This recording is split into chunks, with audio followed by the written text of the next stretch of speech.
Listo. Muy bien, chicos, pues bienvenidos.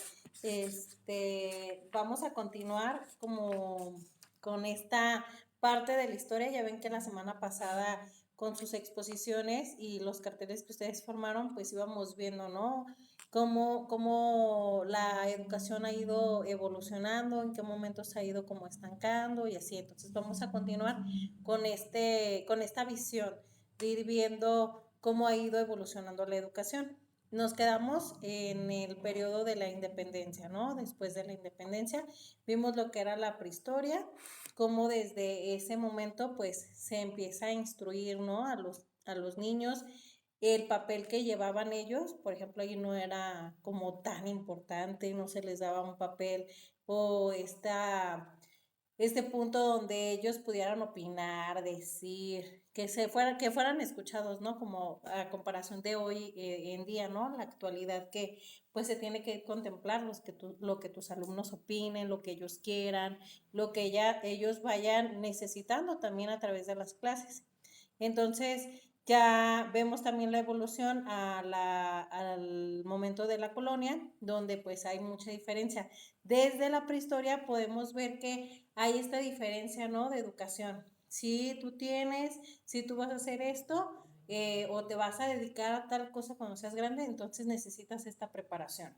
Si no, si vas a ser siempre sirviente, pues educación como sirviente, ¿no? Entonces, la educación ahí nunca, en ciertos periodos no ha sido igualitaria. Ahorita se quiere llevar a este grado, ¿no? Que sea igualitaria y equitativa para todos, pero vamos viendo a ver si se ha estado dando.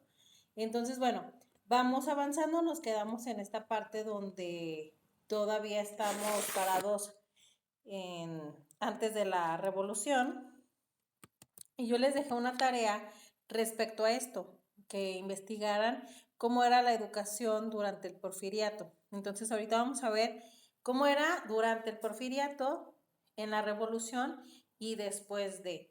¿Ok? Entonces, alguien que quiera comentar respecto a su investigación, qué investigaron o abordar algo que ya hemos hablado o que no hablamos como mucho a fondo, que quieran aportar algo más a lo que hemos platicado.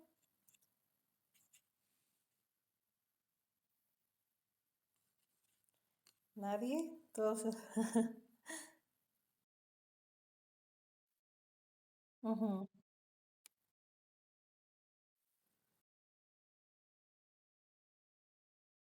ujú, sí. Ujú,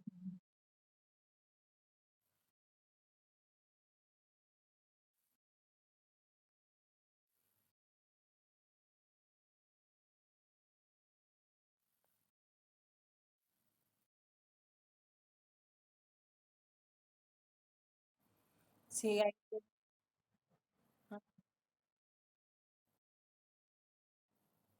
así es. Sí, él quería como que llegara para todos, impuso como muchas ideas, ¿no? Muy buenas. ¿Qué más podemos rescatar de lo que hemos investigado?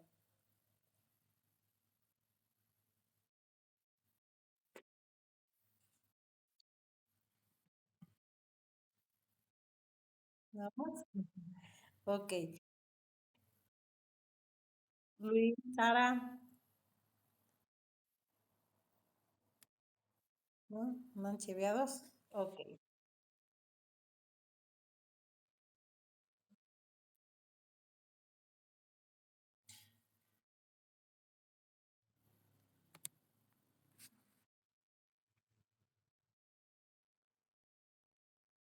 Ok. Ok, ok. Muy bien. Entonces, bueno, la semana pasada nos quedamos en esta parte, ¿no? Donde la educación, sobre todo para las mujeres, era muy limitada. Ya veíamos que ya se traía como esta idea de hacer una educación para todos, pero todavía como que no entraba, ¿no? Como que estaban en esa organización. Y algo que les había venido comentando es que, por ejemplo, si nos damos cuenta en lo que hemos ido leyendo o hemos ido investigando, que ya antes de que José Vasconcelos creara esta Secretaría de Educación Pública, ya había una organización, ya estaba un ministerio de educación pública. Entonces ya así lo podemos llamar, que ya había ciertos secretarios de educación pública, no llevaban este nombre, pero ya había personas que fungían, ¿no? Que iban organizando todo este aspecto de la educación y aportando ideas, ir transformando la educación. Entonces, ya cuando llegamos a 1921 todavía no estamos ahí parados, pero ya es como se le da como toda esta formalidad a lo que es la secretaría, un secretario de Educación Pública, y se van concretando más estos aspectos donde anteriormente no los tenían aún, pero ya estaban, ¿cómo les puedo decir? Pues ya estaban creados, no fue algo nuevo en 1921. Los libros de texto también, por ejemplo, en algunas de las lecturas ahí viene que ya desde 1870 y algo, ya se estaban creando unos libros, algunos manuales para los alumnos y para los docentes. Entonces, ya cuando llegamos a este periodo de la creación de la Secretaría, todo esto ya estaba creado, ya se había organizado, entonces ya nada más fue como darle esta formalidad. Ahorita vamos a ver varios aspectos de estos tiempos, ¿no? Y vamos a ir avanzando un poquito de esta historia. Hasta la siguiente clase vamos a ver así en concreto lo que fue la creación de la educación, de la Secretaría de Educación Pública. Hoy no lo vamos a ver para darle como nada más esta clase como especial de lo que fue la creación de la educación pública, entonces, de la Secretaría, perdón. Y hoy nos vamos a ir avanzando varios periodos de la historia a partir de lo que es el porfiriato, durante esta parte de la revolución y después de. Entonces ya hasta la siguiente vamos a ver lo que fue la creación de educación pública, pero vayan viendo, váyanse dando cuenta que ya muchas cosas existían, ya muchas cosas estaban organizadas, ya nada más vinieron a ponerle el nombre y a ponerle esta formalidad a lo que es este sistema que ya hoy pues es tan grande y tan organizado y que ya conocemos. Déjenme, me voy a la presentación.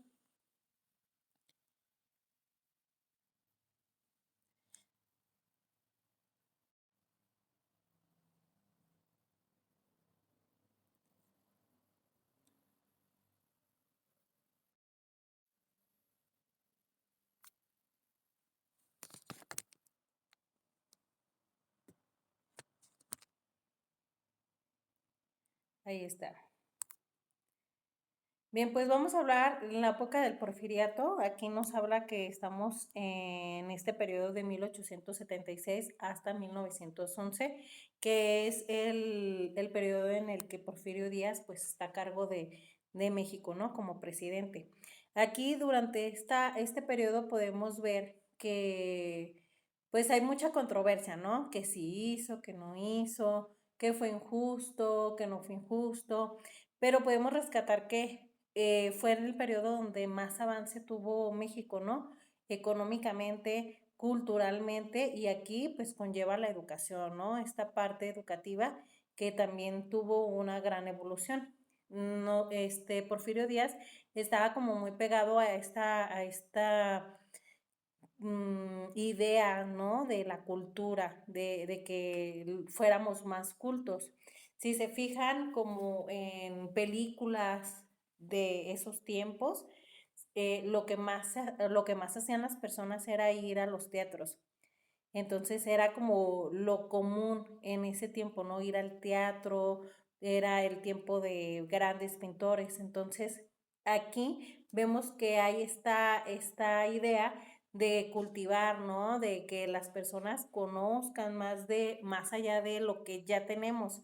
Aparte, pues Porfirio Díaz fue una persona que pues obviamente tenía una visión bien diferente, ya que él tenía estudios, ya que él sí conocía o tenía esta visión de otro mundo. Entonces él quería pues que nosotros tuviéramos eso, ¿no? Aquí, pues no toda la ayuda llegaba para todos, había mucha desigualdad en este aspecto, por ello pues se hace lo que es la revolución, ¿no? Para exigir esta igualdad. Pero pues hubo muy gran avance dentro de este periodo. Aquí, por ejemplo, pues vemos eh, que la sociedad se calcula que en esta época en México vivían 15.2 millones de habitantes, donde el 71% vivía en zonas rurales y el 58% tenía 14 años o menos. También vemos, si nos fijamos en lo que eran las características de este tiempo y lo que nos dicen las lecturas que hemos estado leyendo, que había todavía mucho analfabetismo, que aunque había como varias escuelas, todavía no llegaba como a todos, ¿no? A toda la población. Aparte, supuestamente también aquí en esta parte también viene de que se les iba a castigar a los padres de familia que no mandaran a sus hijos a la escuela, cosa que pues claro que no. Otra parte también es el que las escuelas, aquí por ejemplo, en el Estado de México, lo que era la Ciudad de México, era donde más educación había. Entonces las personas que se querían educar o llegar a una educación a un nivel más alto, tendrían que emigrar hacia Ciudad de México, ¿no? Porque en los pueblos, en los alrededores, no había, cuando mucho a lo mejor había una escuela rural, ¿no? Donde te enseñaban a leer y escribir y hasta ahí. Ahora, yendo un poquito más a este nivel académico, pues escribir, ¿qué? Pues con que supieras escribir, pues tu nombre o lo que te dictaban. Leer, pues lo que estaba dentro de tu vida cotidiana, pero pues no entrábamos a niveles de comprensión, a niveles de escritura más amplios, era muy limitado. Aquí, por ejemplo, nos dice que en este momento había esta influencia de ciertos pedagogos, los cuales no son mexicanos. Aquí, por ejemplo, este Carrillo trae esta pedagogía, sobre todo con la de Pestalozzi, conceptualizando a la educación con un enfoque netamente social. El objeto de la educación es preparar a los hombres para lo que deben ser en sociedad. Aquí ya ellos se daban cuenta que había que educar a la población para el futuro, para lo que van a hacer, educar para la vida. No traen todavía esta frase, educar para la vida, pero ya tienen la idea. Si se fijan, o ya le vamos escarbando un poquito más, desde 2010 más o menos, ya se trae esta frase, educar para la vida, educar para la vida. Hasta el día de hoy traemos ese concepto y es esa idea y es ese el objetivo de la educación, ¿no? Educar a estas generaciones porque ellos son el futuro de. Entonces aquí ya traen esta idea de que hay que educar, hay que irlos formando para cuando sean adultos, ¿no? Para ese futuro. Aquí vemos que en 1905 se crea la Secretaría de Instrucción Pública y Bellas Artes, encabezada por Justo Sierra, y en 1910 empezó a funcionar la Universidad Nacional de México, cuyo titular también fue Justo Sierra. Entonces aquí vemos que ya empieza a haber un mayor desarrollo dentro también de la educación, de la cultura, volvemos a lo mismo, mucha cultura, ¿no? Que querían impregnar en los educandos. Claro, acuérdense que es limitado y solamente para unos cuantos. Si lo contrastamos a lo mejor ahorita con lo que viene con el nuevo modelo educativo, creo que ya no les enseñé, no les alcancé a enseñar a ustedes los documentos que se vieron en Consejo Técnico de este mes pasado, pero viene muy puntualizado esta parte de la cultura y de los valores, muy puntualizado. Equidad de género, derechos humanos, la cultura viene así, es lo más que se quiere rescatar. Entonces, siento yo, a mi parecer, a mi visión, obviamente es nada más mi punto personal, y tendríamos que escarbarle como bien a los documentos nuevos, ya más adelante se los doy a conocer, pero se está tomando mucho de lo que se tenía en esta época. Aquí, por ejemplo, la iglesia, pues ya aquí tenemos en cuenta que ya ellos no tienen tanta opinión, tanto poder dentro de lo que es la educación y el gobierno. Aquí, por ejemplo, pues ya ellos ya no dan, ya la escuela es laica y solamente en las escuelas privadas que fueran religiosas se podía dar religión. En las escuelas públicas, pues ahí ahora sí que de ley, pues no se daba. Entonces aquí nos menciona que se expandió su labor educativa solo, pues solamente contaba con el 4% de los planteles existentes para 1910, ya era muy poco, cuando anteriormente o durante la época de la colonia, pues eran ellos los que tenían todo este poder de educación, ¿no? Entonces fíjense cuánto tienen de extensión, muy poco. Entonces aquí, por ejemplo, dice, la centralización era un problema importante y al utilizar este término se refiere a que solo en la Ciudad de México, no solo a la Ciudad de México, sino también a las capitales que ocupaba la educación. Aquí, por ejemplo, lo que les decía, era al principio o en el tiempo de la colonia era muy centralizada la educación. ¿Qué quiere decir? Que solamente en Ciudad de México había estas escuelas o había estas oportunidades para ir avanzando. Y en los estados restantes, pues sí, había como educación pública, pero pues solamente para este nivel de instrucción, este nivel que se podría decir pues era nada más la primaria y hasta cierto punto. Entonces no había ya como una secundaria o por ejemplo aquí lo que nos menciona, ¿no? O sea, Bellas Artes, la Universidad Nacional de México no estaban en otros estados. O sea, si querías estudiar o entrar a la universidad, tenías que ir a la Ciudad de México.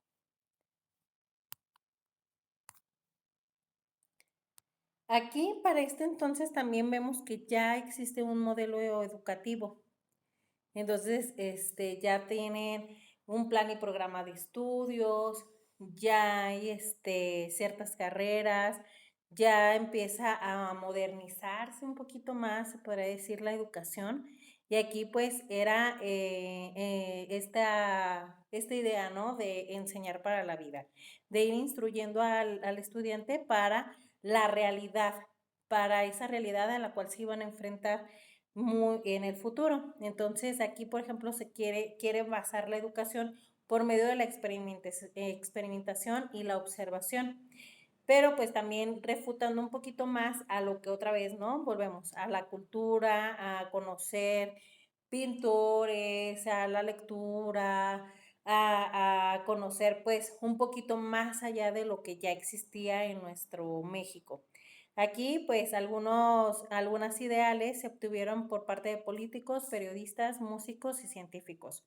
Pero aún con estas mejoras no fue posible proteger al pueblo de abusos de militares, políticos, hacendados, industriales e inversionistas extranjeros. Aquí, por ejemplo, vemos que todo esto suena muy bonito. Aquí, por ejemplo, hay una imagen de una escuela rural, cómo aprendían, ¿no? Y si se fijan, la mayoría pues son puros niños. Ahí pues obviamente les están enseñando a sumar, sus pizarrones, algo que pues muy limitado, ¿no? Para ellos.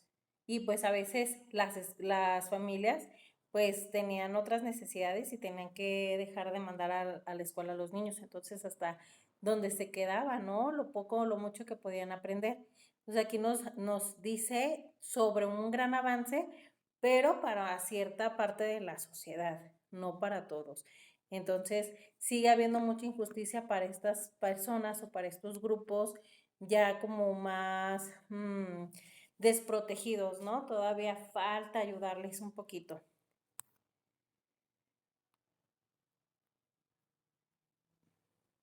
Aquí vemos que, pues en este tiempo, con este sistema educativo que ya estaba creado, hay una ley de instrucción obligatoria que se promulga en 1888, o sea, mucho antes que este periodo del porfiriato. Y estas mencionan que la enseñanza elemental se tenía que brindar entre los 6 y los 12 años de edad y podía recibirse en las escuelas particulares u oficiales. Sin embargo, solo en las escuelas particulares se podían dar religión. Fíjense, o sea, solamente lo elemental, por eso se llamaban así, enseñanza elemental, solamente se les enseñaba lo elemental, o sea, algo muy limitado.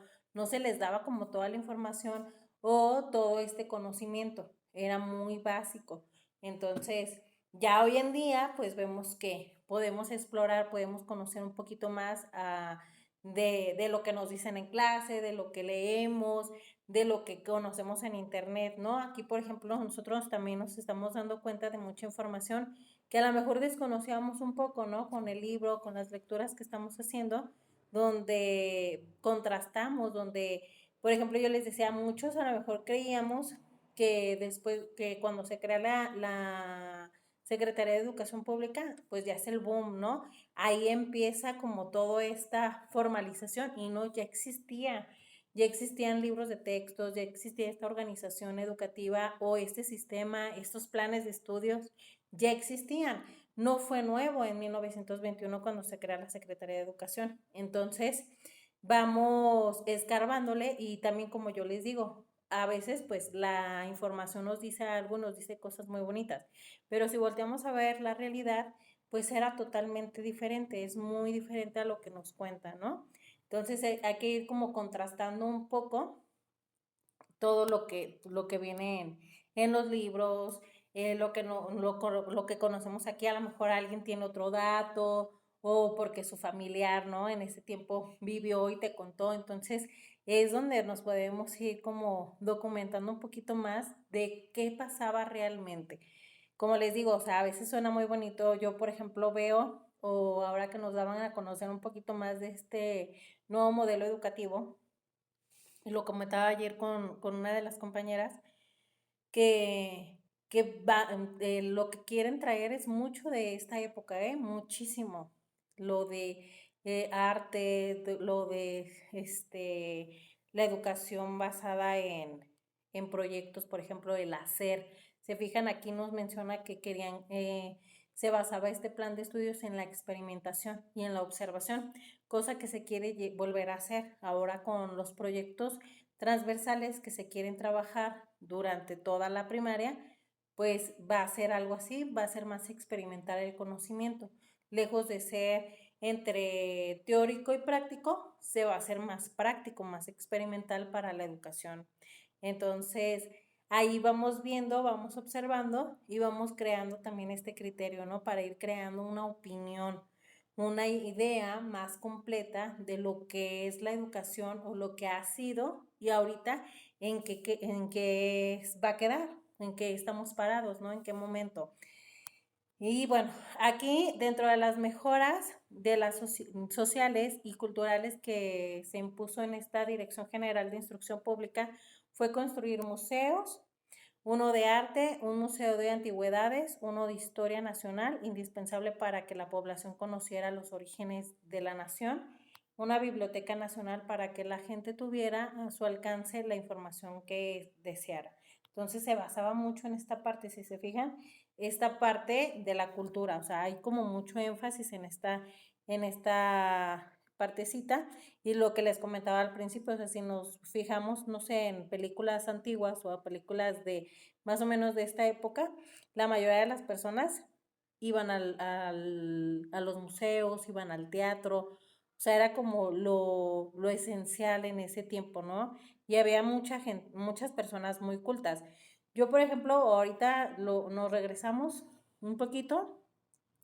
Yo me fijo, por ejemplo, en mis tíos, ellos son como ellos fueron estudiantes como en los 70, 1970 más o menos, y ellos traen mucha cultura, o sea, saben muchas cosas, cosa que ya como en los 80 como que le dieron otra vuelta a la educación y cómo ha ido cambiando. De hecho, ahorita lo vamos a ver que en los 80 hay como una limitante. Ahorita lo vamos a ver. Igual ahorita también ustedes me comentan, ¿no? Y sí, a mí me tocó estudiar en tal año y había esto, entonces vamos a hacer este tipo de comentarios en unos momentitos más. Bueno, aquí nos menciona, esta como pequeña línea de tiempo nos menciona que de 1950 a 1990 la población aumentó y la educación se deterioró. Cabe mencionar, o sea, hubo como una mejora y luego un bajón. Cabe mencionar que no duró mucho tiempo y pues, pese a la selectividad social y desigualdades regionales, cada año se generaron oportunidades escolares que aumentaron el nivel educativo educativo medio de la población mexicana. Aquí pues lo que veníamos comentando, ¿no? Que la educación, había un avance para unos cuantos, pero para otros no. Entonces había como este aumento y esta mejora en la educación y luego ya había como esta limitante. Y así ha venido siendo, la verdad, o sea, desde más atrás, así ha venido siendo. Y lo que les decía, o lo que a lo mejor concluíamos ahora en las clases donde veíamos la educación privada y la educación pública, donde pues lastimosamente pues veíamos que la educación privada pues es un poquito mejor, hay un poquito más de avance, a lo mejor los maestros están un poco más preparados o hay este compromiso ya más como de esta manera más personal de los maestros a realizar su trabajo a comparación con los maestros de educación pública, ¿no? O sea, y que al final, y lo triste es que todos tenemos que tener o tenemos el mismo objetivo y lamentablemente no lo vemos así. Entonces, por eso la educación está como está. O sea, al final seguimos como de cierta manera, no generalizando, pero en ciertos puntos como en lo mismo, ¿no? Todavía hay para unos cuantos sí, para unos cuantos no, y la educación nomás no puede avanzar. Aquí también, bueno, pues vemos que en 1959 las escuelas normales de primarias y preescolares reformaron sus planes y programas de estudios, se capacitaron y titularon más de 17,000 maestros. Aquí para este entonces pues ya existían las normales. Aquí a lo mejor a muchos nos tocaron maestros que de la secundaria brincaron a la normal, ¿no? Y nos tocó que nos dieran todavía este tipo de maestros donde pues ellos no tenían esta formación de prepa o de bachillerato y que después se fue más adelante, todavía en este tiempo no, pero ya más adelante pues sea obligatoria, ¿no? Aquí ya por ejemplo vemos que hay planes y programas de estudio para preescolar, para esta educación inicial. En 1980 se implicó la multiplicación de escuelas en todo el país, así como también el crecimiento de algunos niveles escolares. Aquí ya se empieza a ampliar un poquito más la educación para los 80. Pero lo que les decía, ahorita vamos a ver que en esta época se para un poquito más, se estanca un poco lo que es la educación. Para mí, o sea, y les repito, o sea, por ejemplo, yo veo, por ejemplo, a mis tíos que ellos estudiaban en esta época de los 70, 78, 79, no sé, por esos tiempos, o sea, antes de los 80, y ellos, porque hasta me tocó ver libros de ellos, mi abuelita tiene pues un cuartito así, casi en la azotea de su casa, y ahí tenía, antes ya los tiraron, pero me acuerdo que yo llegué a ver libros y cuadernos de mis tíos de la secundaria y eran muy pequeños, eran muy delgados, pues no eran como tan gruesos como hoy en día que les mandan los librotes, eran muy delgados y me acuerdo y por verlos y como escuchaba hablarlos, como era como que había como más cultura para ese entonces y seguía como focalizada en ese punto. Y creo que para los 80 como que se le quitó como esta prioridad y hubo como ya este estancamiento tanto escolar como de alfabetización. Para este entonces también en la presidencia de López Portillos elaboró un plan nacional de educación donde hace prioritaria la educación preescolar y se crea la Universidad Pedagógica Nacional, ya que se centra mucho en el rezago educativo. Otra palabra bien importante dentro de esto, rezago educativo. Aquí dice que se centra en el rezago educativo. Entonces estamos hablando en la época de los 80. Para el 2016, más o menos, me acuerdo mucho que esa fue una palabra que la traíamos, ¿no? Que nos la comíamos y la cenábamos y la desayunábamos. Rezago educativo, educativo. Y todo ese ciclo escolar se trató de eso, de salvar a los chicos que fueran más atrasados, de qué íbamos a hacer, qué íbamos a implementar, nuestro PENSE, nuestro plan y programa de estudio de mejora escolar. Se trataba de eso, de crear estrategias para trabajar con lo que es el rezago educativo. Entonces, fíjense desde cuándo se viene tratando también esta parte, ¿no? O sea, desde hace más de 30 años, donde dicen, ay, hay rezago educativo. Ah, mira, vamos a crear estrategias para esto. Y seguimos igual. Todavía, y siempre vamos a tener siempre un niño que vaya un poquito más atrasado, ¿no? Que los demás, pero bueno, ahorita lo vamos a debatir un poquito más. Vayan tomando sus apuntes para hacer comentarios al respecto. En 1983 eso mejoró y se creó el Programa Nacional de Educación, Recreación, Cultura y Deporte y se conservó la matrícula escolar. Y para 1988 vuelve el estancamiento y la disminución de matrícula. Entonces aquí como que avanzamos y luego otra vez nos paramos. Entonces empieza a ver cómo está. Pero aquí lo interesante sería el saber el por qué. ¿Qué pasaba en ese entonces, durante esa época? Porque había muchos movimientos sociales también, la sociedad estaba cambiando, estaba evolucionando, había otras ideas muy diferentes, ¿no? En esta época es como esa época del rock, esta época de donde son más desinhibidos algunos chicos, ¿no? Sobre todo los adolescentes. Entonces, estas tal vez podrían ser algunas razones de por qué ya no, se estanca, ¿no? O hay esa disminución de matrícula en la educación pública. ¿Algún comentario, chicos, hasta aquí? ¿Nos queda todavía tiempo? Porque a mí no me parece. ¿Todavía nos queda tiempo?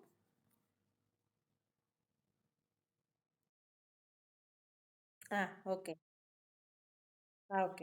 Porque luego me agarro, hable y hable y hable y hable y ya, y como les digo que estoy conectada del celular, no me aparece. Bien, aquí en 1993 hay una ley educativa, una ley de educación, por ahí la tengo, la descargué, ahí la tengo. Si alcanzamos, la vemos hoy, la analizamos un poquito, a ver qué venía en esta ley general de educación. Entonces aquí, por ejemplo, nos menciona que la escolarización obligatoria solo consideró la educación primaria, se tenía contemplado hasta este entonces y en este año precisamente, se amplía para la educación secundaria. Fíjense, hasta 1993 se hace obligatoria. O sea, ya existía esta educación secundaria, pero no era obligatoria. Hace casi 30 años, ¿no? Dice, este año se hicieron públicos los programas de estudio para la educación secundaria. Entre algunos de sus propósitos se plantea como indispensable una educación secundaria de mayor calidad formativa y se señala que el plan es un instrumento para organizar el trabajo escolar y el avance cualitativo. Aquí, por ejemplo, fíjense bien lo que dice. Señala que el plan es un instrumento para organizar el trabajo. O sea, ya empiezan a dar más importancia a lo que es el plan de estudios, porque ellos ya obviamente ya se tenía un plan de estudios, pero pues al final como que no se seguía tal cual, no había como este seguimiento para ir trabajando con el plan de estudios. Entonces a lo mejor unos maestros trabajaban con ciertos temas, otros con otro, con los que se les iba ocurriendo, los que ellos tenían, o algunos sí se pegaban tal cual al plan de estudio, pero como que no era tan obligatorio como es ahorita, ¿no? O sea, te apegas a tu plan de estudio como docente, sí o sí. Entonces, aquí vemos que hay como un avance. Ahí está. Destaca este artículo, ¿no? Vamos a leerlo. Fíjense bien lo que dice. Dice, la educación especial está destinada a individuos con discapacidades transitorias o definitivas, así como aquellos con aptitudes sobresalientes.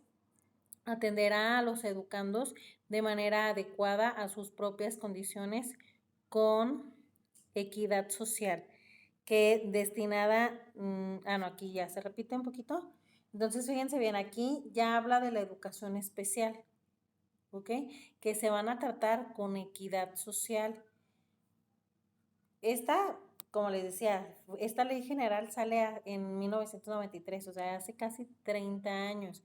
Cuando hablábamos o vimos este tema de educación especial, veíamos que también todavía hace falta algunas cosas, ¿no? O sea, hace falta más capacitación, sobre todo para los maestros, porque hoy en día, tanto así ahorita en la actualidad no, pero si nos recorremos un poquito, 2, 3, 4 años más atrás dentro de la educación, pues las escuelas sí se daban como este lujo, sobre todo las escuelas privadas, de decirles no a estos niños con necesidades especiales, donde pues no, pues no tenemos aquí el personal para que lo atiendan, pues no, ¿ok?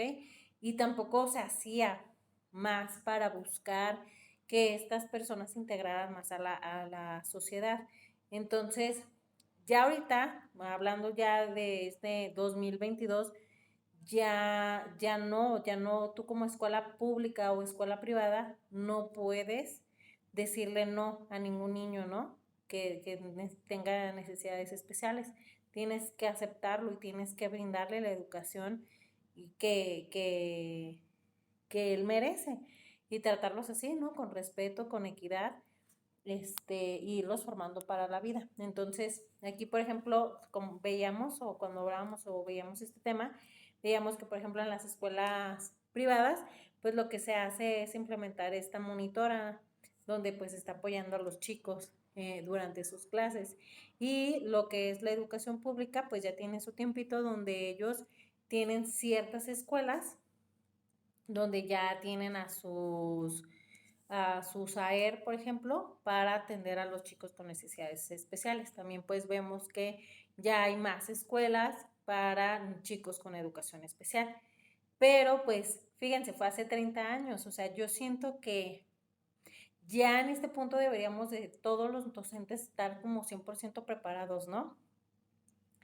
Para atender a chicos, por ejemplo, ya tener como este conocimiento de lenguas, la lengua, lengua de señas, no sé cómo tratar a chicos con Asperger, con TDAH, como más conocimiento y más información respecto a esto, y todavía como que falta un poco más.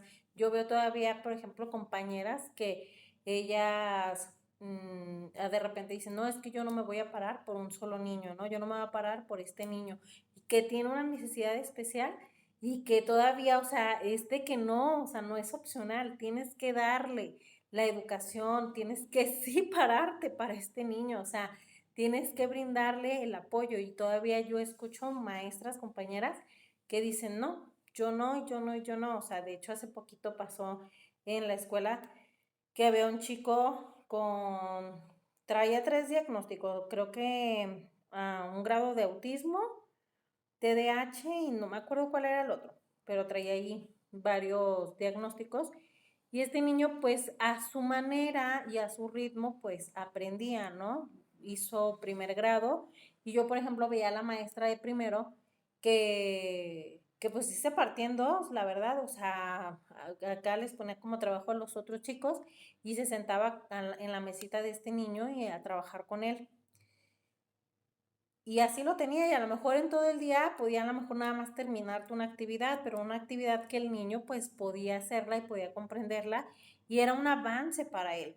Entonces ahora que pasa segundo, las dos maestras se ponen en esta posición de que no, que no, que no y empiezan a exigirle mucho a los papás cuando, oye, o sea, modifica algunas cosas, bájale el nivel, hace esto, lo otro, o sea, no. Entonces terminaron orillando a los papás a sacar al niño de ahí. Algo que a mí, por ejemplo, pues me pareció súper mega injusto y que no debe de ser. O sea, realmente si los papás van y ponen una queja o algo así, pues ganarían. Y entonces todavía vemos estas situaciones en estos tiempos, cuando desde 1993 ya estaba establecido. Ahora, algo muy importante, a veces se establecen en ciertos años, ¿no? o en ciertas épocas ciertas leyes, ciertas condiciones, ciertas cosas. Pero para que entre como en vigor realmente es a veces 2, 3 años más adelante. Entonces, aquí pues nosotros aquí nos vamos dando cuenta que seguimos como con un atraso en todos los sentidos, ¿no? De educación, de cultura, de miles de cosas. Aquí puse un pequeño esquema donde nos podemos ir orientando, ¿no? Sobre todo de esta época del porfiriato. Aquí, por ejemplo, tenemos la reforma de las escuelas elementales, donde, pues, como su nombre lo dice, ¿no? O sea, solamente se les enseñaba lo elemental. Aquí estaba centralizada y solo llegaba a la clase social alta.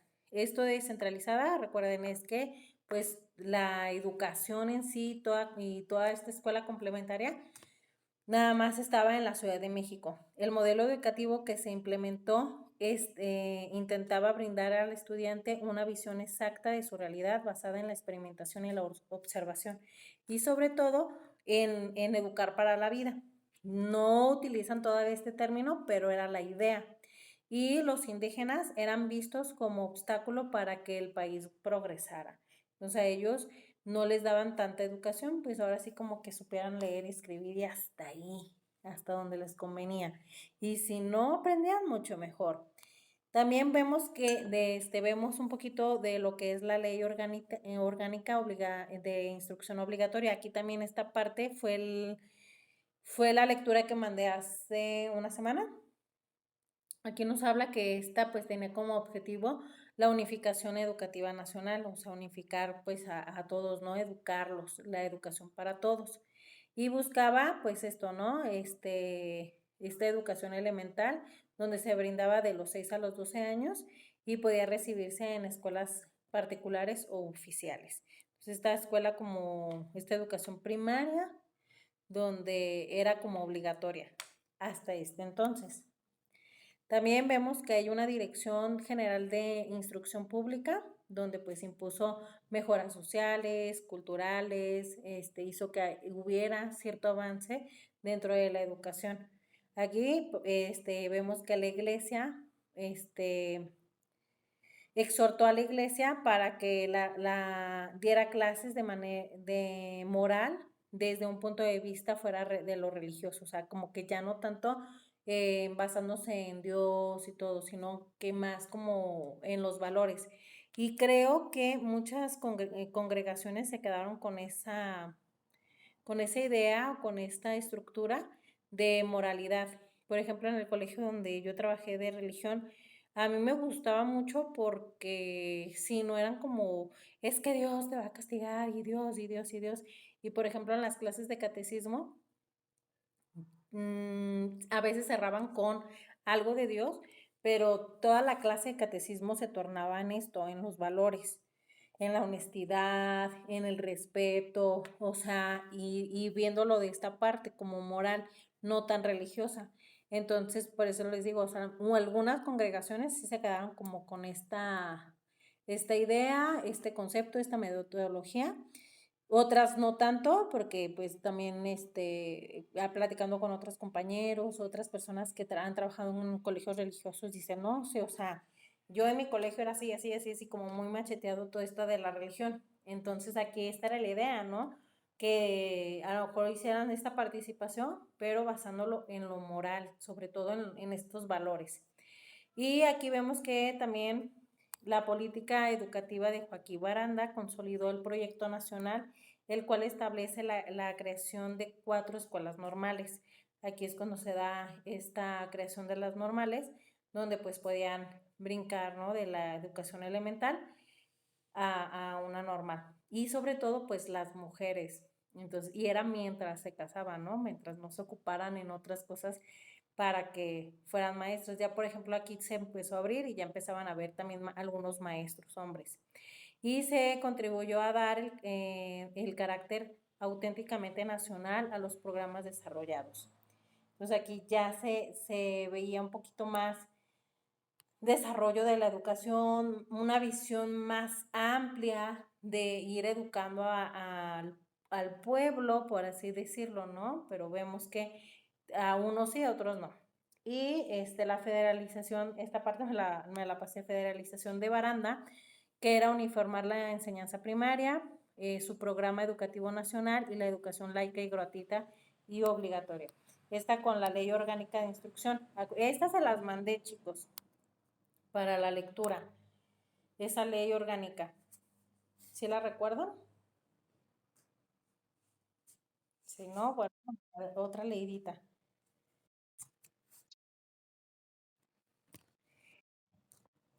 Y pues aquí, a ver, vamos a ver esta imagen donde nos dice Porfirio Díaz, el malo más malvado. Pues dentro de todo es lo que les digo, ¿no? Como les decía y les comentaba al principio de la clase, hay como esta disputa, ¿no? Que tanto sí, que tanto no, pero realmente viéndolo de una manera muy general, pues sí fue en la época, no sé si fue la época, las personas que estaban a un lado de él, si fue él realmente, pero fue la época donde más hubo avance con esta persona, ¿no? Hablando de economía, tecnología, de inversiones, de educación, o sea, hubo mucho avance. Como venía México, pues, en esta etapa después de la independencia, donde era fracaso tras fracaso para México y guerras y deudas externas durante ese periodo, por ejemplo, después de la independencia o con Benito Juárez, no había este desarrollo. Y venimos y nos paramos con este señor, con Porfirio Díaz, y empieza a ver toda esta otra realidad, ¿no? Para México. Entonces, y este crecimiento, entonces, a lo mejor no fue lo tan óptimo, hubo como esa división de sociedad, pero pues de que hizo un cambio, o sea, no lo podemos negar. Entonces, bueno, aquí dice que, por ejemplo, pues una de las creaciones que hizo fue las vías férreas, dice entre 1872 y 1912, impulsó la construcción de 20,000 kilómetros de vías férreas en México. Inversiones. Esto le permitió aumentar la economía por medio de las inversiones extranjeras. También recuerden que antes de esto, México tenía muchas deudas externas, entonces, ya que vinieran otros países a invertir aquí, era pues un gran avance y de gane para los mexicanos. Los maestros pues ya empezaban a estar más capacitados, ¿no? En 1881 se abrieron las escuelas normales con el objetivo de instruir a los maestros y a las maestras. Entonces ya había esta capacitación. Aquí, por ejemplo, nos menciona en la lectura que se empiezan a ver, ¿no? O sea, ok, ya hay gente que se empieza a interesar por la educación, pero no está funcionando porque no hay educación de calidad. Entonces, ya ellos, por ejemplo, empezaban a ver, o los pedagogos de ese tiempo, de que, es que no están capacitados los maestros, necesitamos que estén más capacitados y se establece esto, ¿no? Y Cultura para Todos, en 1905 se creó la Secretaría de Instrucción Pública y Bellas Artes. Pues aquí vemos que esta parte de la cultura fue también algo bien importante y algo que marcó mucho este periodo del porfiriato. Y se crea la UNAM. En 1910, Díaz creó la Universidad Nacional Autónoma de México. Entonces, pues otro puntito, ¿no? Para él, ¿no? Y la UNAM que es histórica. Entonces, sí hizo. La realidad es que sí hizo y sí hubo un gran avance en su mandato. Ahora sí, a ver, chicos, me gustaría escucharlos.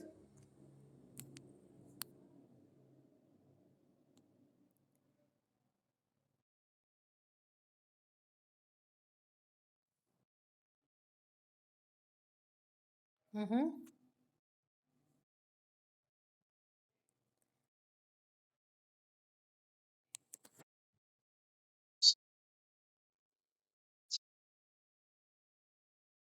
ujú,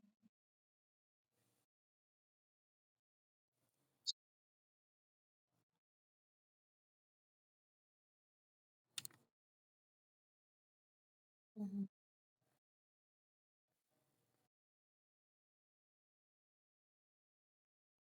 ujú.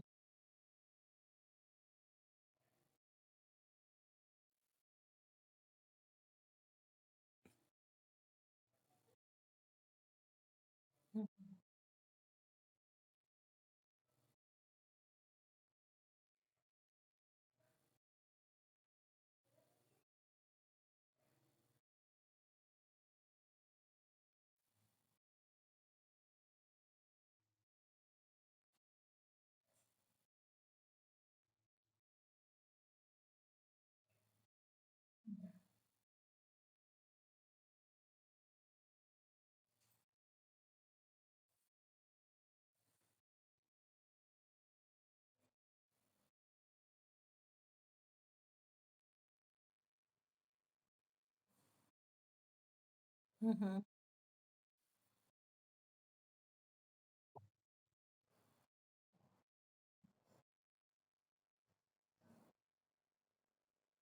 Ajá,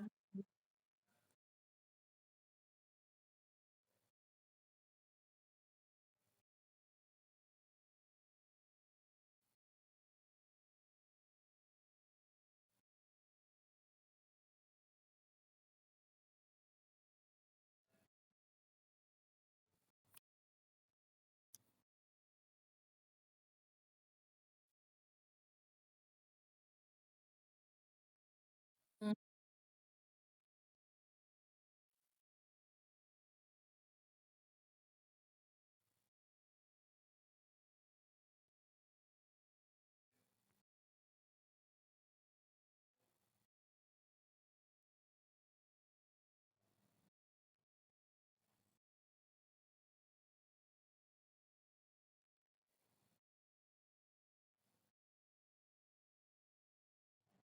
sí.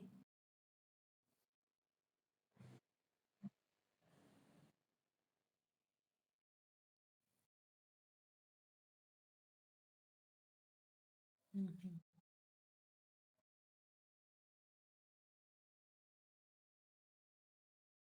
Ah,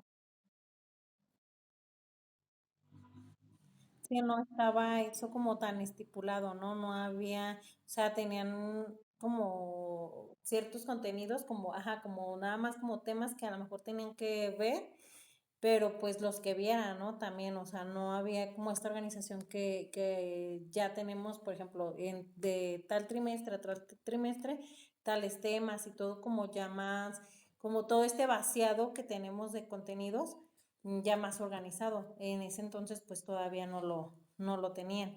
Y pues olvídense de tener o pensar en consejos técnicos y estas cosas que ahorita ya en la actualidad tenemos. Así es. Entre los ¿no? Ajá, como más de entre la escuela, pero así tan amplio como hoy en día es, o sea, que ya secretaría de esta, como esta centralización que nos manda, ¿no? O sea, hay como esta unificación y dentro de esta unificación tenemos esta autonomía curricular.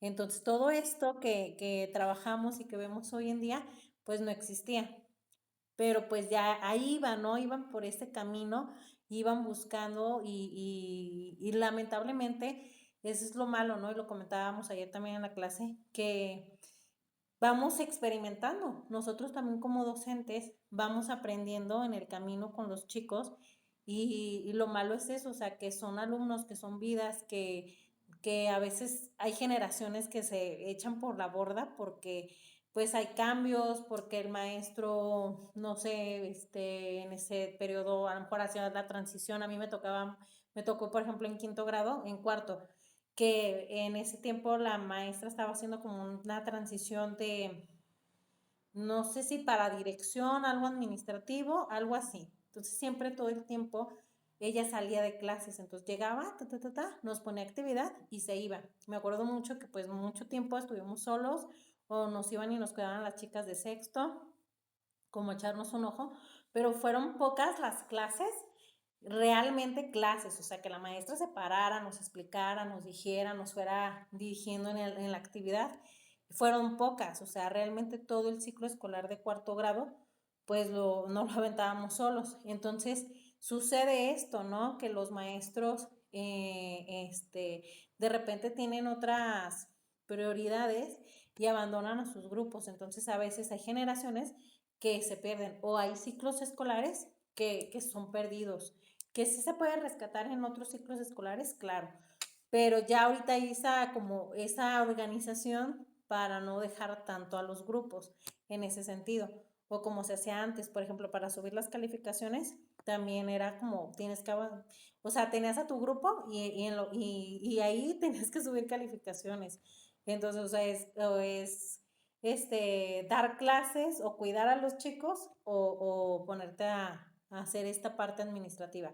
Por eso ya también en el calendario viene esta descarga administrativa, ya ese día que los docentes deben de subir calificaciones, no hay clases, se supone, para que los maestros estén como en ese, concentrados en ese trabajo, en esa actividad y no abandonen al grupo. Entonces, poco a poco ahí como van haciendo como cambios, algunas mejorías, de repente nos estancamos como lo veíamos en la época del 83, que hubo un estancamiento, pero luego vuelve a evolucionar. Entonces, pues como que ahí vamos. Sara, Luis, ¿algo más que ustedes quieran comentar o rescaten de todo esto que hemos estado viendo?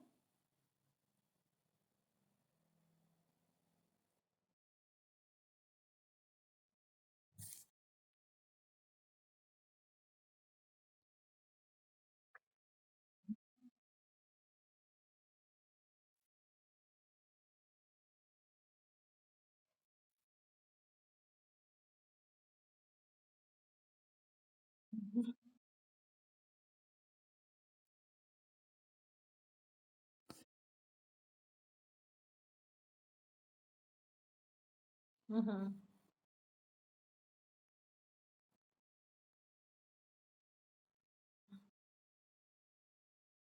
Que ahí estudiaste, que ahí estudiaste y ahí trabajaste.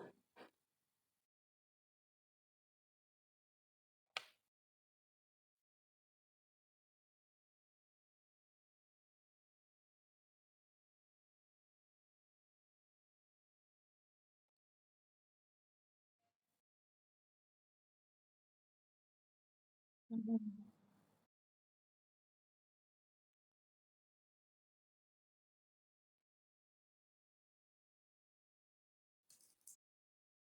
Ajá,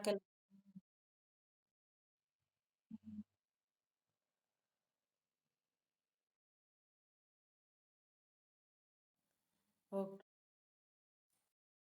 No, no, no, adelante, adelante.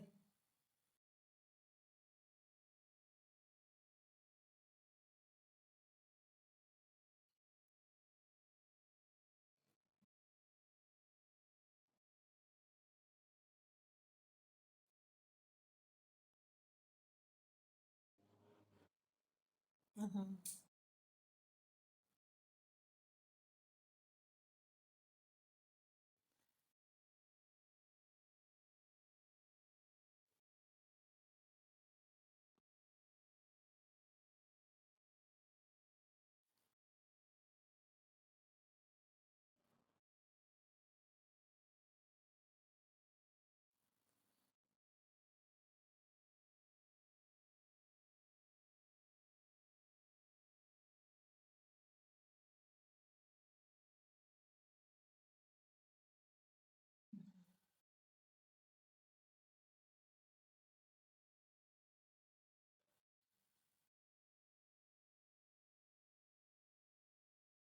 Otra.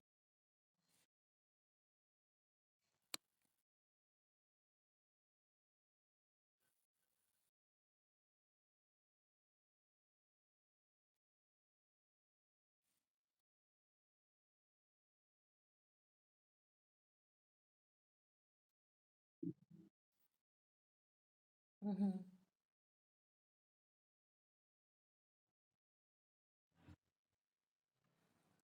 Esa, la manuscrita también, ¿no? Yo, por ejemplo, ahora que yo la verdad no se las enseño. Y hay niños que medio saben, pero pues no, o sea, ¿y por qué? Porque dices, pues no les va a servir, ya esa letra no se utiliza, entonces pues ya obsoleto, ¿no? Enseñarles. Entonces, vamos viendo que ahí ya empieza a haber como mucha diferencia y mucha evolución, se podría decir, cambios dentro de la educación, cómo se fue cambiando, ¿no? Luis, ¿algún comentario?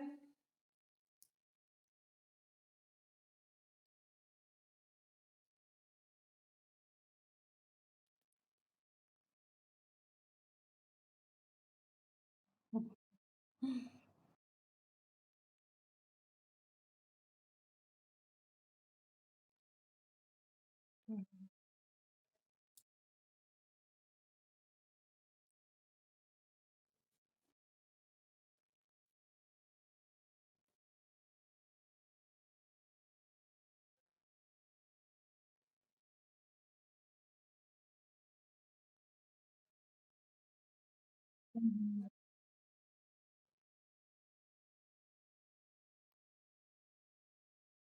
Ujú.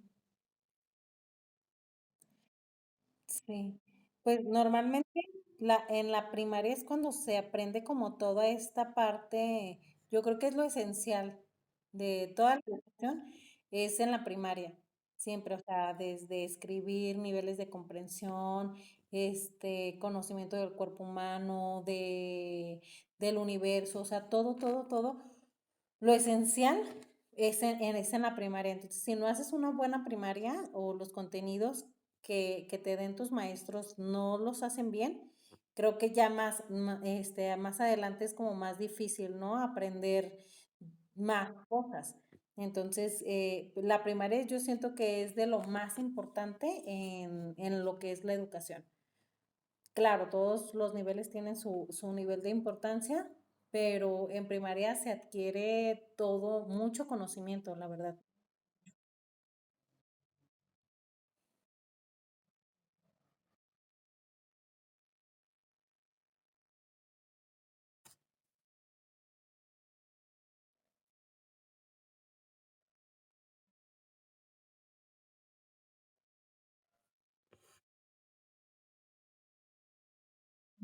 No, no, no era obligatorio, entonces muchos, ajá, pasaban a la primaria directo, ¿no? O yo, por ejemplo, en mis tiempos creo que tampoco era obligatorio, o por lo menos primero no, y ya te metían a partir de segundo o tercero. Había niños que nada más hacían tercer grado de preescolar y ya. Entonces, esta parte de esta educación inicial también fue cambiando mucho. También lo que son las guarderías, no, no había como, pues eran así, pues guarderías y ya para cuidar a los niños y listo. Y no, ya después también se crea un plan y programa de estudios para esta educación inicial. A mí que me tocó trabajar en guardería, tienen ahí su cuadernillo y están sus campos formativos y lo que debes de ir trabajando con los maternales, con maternal ave. Entonces, ya se focaliza pues esta formación desde chiquititos, desde los 2 años prácticamente. Entonces, si se hace bien, si se llevan y se conocen estos programas, o estos planes de estudio, pues como docentes vamos a ir mejorando estas generaciones. Entonces, aquí ya tenemos a lo mejor un poquito un panorama de cómo ha ido evolucionando la educación, ¿no? Desde esta época de la prehistoria, de la colonia, después de la colonia y esta parte del porfiriato, ¿no? Que nos extendimos un poquito más allá, ya casi llegamos a los 2000. Entonces, vamos viendo todos estos contrastes de la educación, que algunos cambios han sido muy buenos y otros no tan buenos, ¿no? Y que de repente lo quitan y hacen, y es lo que les decía, o sea, hay veces que dentro de la educación estamos experimentando, o sea, nadie va a ser experto y ahorita ustedes, por ejemplo, que les va a tocar entrar a algunos, porque ya ustedes, algunos ya tienen esta experiencia bajo la educación, pues nos vamos a ir viendo con estos cambios, ¿no? Vamos a ser parte de los cambios. Ayer, por ejemplo, veían por ejemplo, hablábamos de cómo se va a empezar a trabajar, ¿no? Para el siguiente ciclo escolar, que es lo de trabajar en proyectos. Entonces, una compañera, una alumna decía, es que es muy difícil. Le digo, sí, es difícil porque nosotros que ya conocemos este sistema y que prácticamente somos viejos en él, pues todavía estamos arraigados a esta planeación, estamos arraigados a traer el libro y basarnos de este. Y se va a hacer un cambio, o sea, realmente ahora va a ser, aquí están los contenidos docente, ten, y tú bajo estos contenidos planea, pero la planeación va a ser también totalmente diferente, ya no es como la conocemos, que hay el aprendizaje esperado, que el contenido, que inicio, desarrollo y cierre para cada materia. O sea, ahorita es una planeación general, donde tú vas a hacer un proyecto y este proyecto va a ser mensual o va a ser por trimestre. Y entonces van a hacer una planeación como más extensa y donde vas a tener que poner temas transversales. O sea, de elegir. ¿Mande?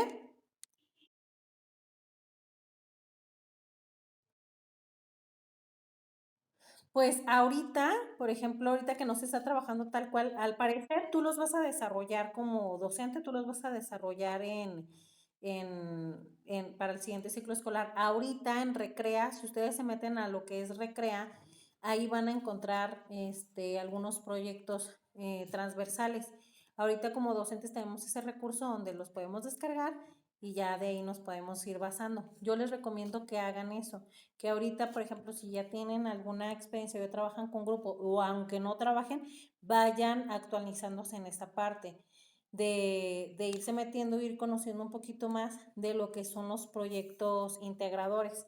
Ahorita sí, si tú te metes a Recrea, le das clic, por ejemplo, si tienes segundo, tercer, el grado que tengas, te metes y te desglosa varios proyectos, ya con la planeación y todo. Tú lo puedes descargar y lo puedes hacer. Los proyectos integradores están dentro de lo que son las metodologías activas, que ahorita en la actualidad pues, son como estrategias que nosotros podemos tomar para mejorar la calidad de nuestras clases. Pero para el siguiente ciclo escolar no va a ser así, no va a ser una estrategia, no va a ser una herramienta, va a ser tu trabajo de día a día y la planeación no va a ser, como les repito, como la conocemos ahorita, que va muy desglosada. Entonces, también unas chicas nos dicen, es que para nosotros no nos va a costar trabajo porque nosotros no conocemos ese otro contexto que ustedes sí, y para nosotros va a ser fácil porque vamos a entrar y vamos a aprender y ya, y nosotros no. Tenemos que desaprender y desligarnos de nuestra planeación, desligarnos de dar tal cual las clases o esta planeación que hacemos semana con semana y hacer todo este proyecto. Entonces, y que tú lo tienes que armar como docente. Ahorita está Recrea y nos podemos apoyar de pero más adelante no. Tú como maestro tienes que hacer tu propio proyecto. Van a haber libros que nos van a apoyar, pero no van a venir ahí los proyectos. Va a haber libros que nos van a orientar. Creo que se los mandé el libro, un documento que es para eso. Miren, aquí lo vemos. Se los mandé en WhatsApp. Bueno, ahorita lo rescatamos. Espérenme, déjenme. Perdón. Se los mandé al WhatsApp. Déjenme ver si está aquí. Donde Secretaría nos va a brindar unos libros para nosotros irnos guiando para esto de los proyectos integradores. Miren.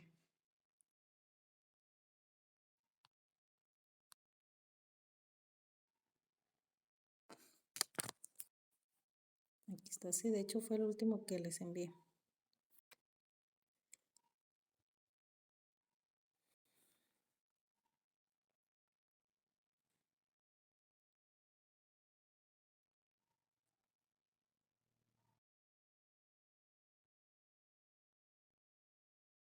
Ajá, miren, aquí ya lo tengo, déjenselos.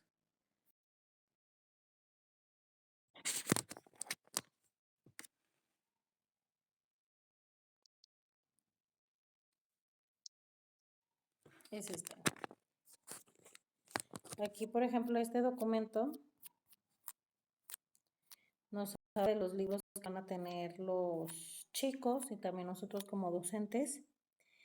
Aquí, por ejemplo, les decía yo a la clase pasada, ¿no? Les decía, chequen desde los colores que traen, pues a mí no me hacen colores como muy innovatorios, ¿no? Muy de actualizados, ¿no? O sea, hasta se me hacen como colores viejos. Pero pues es lo que hay. Entonces aquí, por ejemplo, nos dice que va a haber 3 libros de proyectos integradores para el aula, la escuela y el espacio comunitario. O sea, tú tienes que hacer proyectos para el aula donde se van a trabajar cosas tanto en equipo como en individual con tus chicos. En la escuela, pues ya hablando de esta comunidad escolar y espacio comunitario donde vamos a integrar ya todo hasta los papás para realizar estos proyectos. Van a tener un libro de saberes disciplinarios, fíjense, miren. O sea, viene mucho texto dentro de estos libros, o sea, no son libros donde ellos puedan desarrollar alguna actividad o algo así, no. Un libro de múltiples lenguajes y vamos a tener nosotros como docentes este libro para para el maestro y la maestra, donde van a ser pues libros donde nos van a orientar para nosotros poder realizar nuestros proyectos. Entonces aquí, por ejemplo, nos habla de lo que es la nueva escuela mexicana, lo que se quiere crear.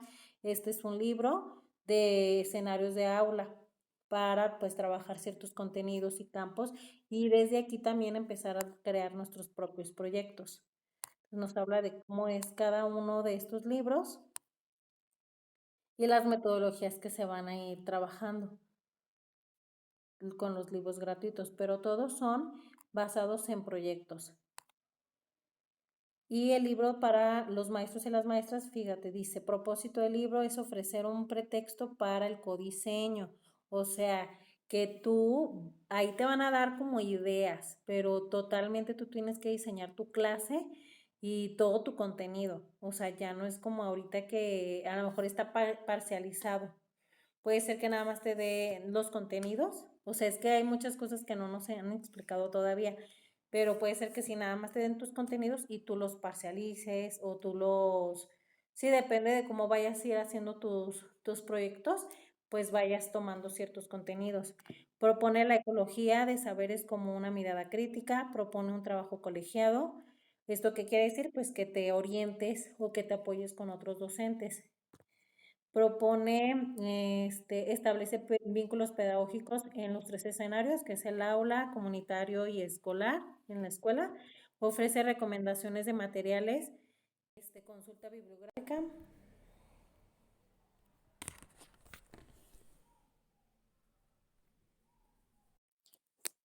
Ok, este, ya nada más para terminar, para que vayan viendo, pues, que... ¿No lo viste?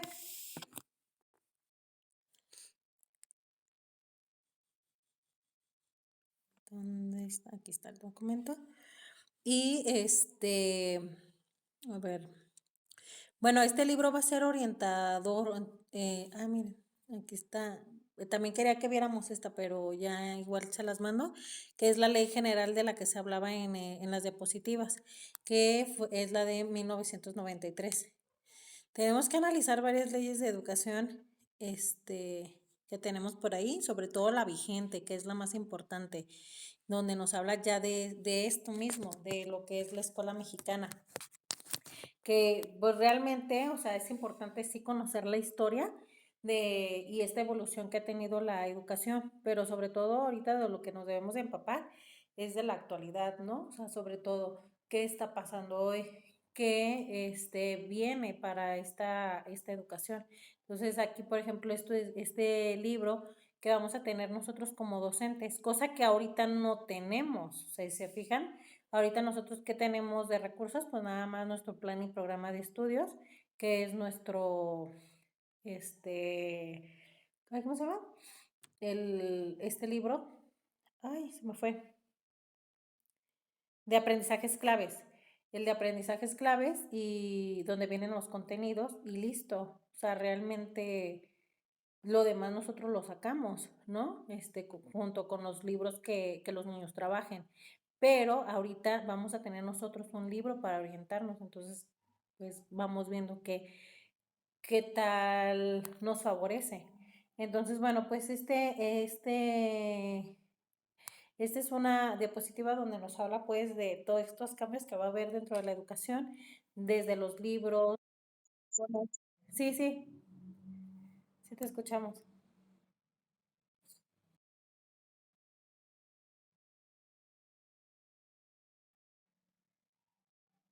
Y bueno, pues con todo esto pues se va a trabajar el siguiente ciclo escolar. Lo que yo les decía que pusiéramos mucho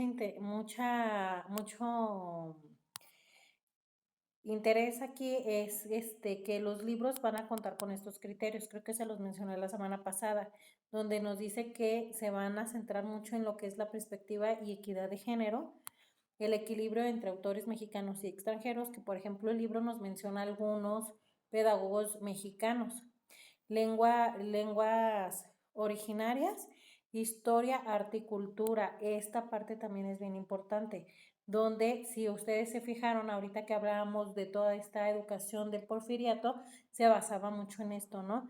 En la cultura, en el arte, en la historia. No, bueno, no tanto en la historia, pero arte y cultura sí se basaba mucho en esta época la educación. Entonces, aquí otra vez le van a volver a poner como este énfasis a lo que es la cultura.